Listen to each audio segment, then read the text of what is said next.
I got so much motherfucking design on right now. Break it down, bring it back, make it clap. I got 3 old thoughts, new block, where that day. Bitches on my line, and you know. Assalamualaikum warahmatullahi wabarakatuh. Hello everyone, let me introduce myself.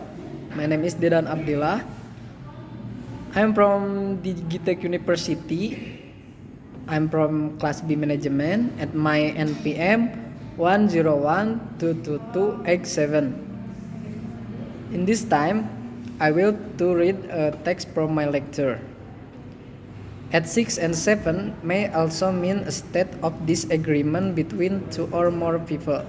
For example, when the manager left without a word, the workplace was at 6 and 7. Nobody knew which way was up. If you don't know which way is up, you are very confused.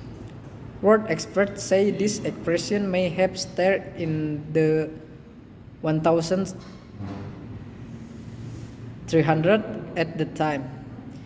It meant taking a careless ride around the middle of the 1600. The meaning changed to mean a state of confusion. Thank you for watching my videos. Wassalamualaikum warahmatullahi wabarakatuh. I fucking with these hoes out.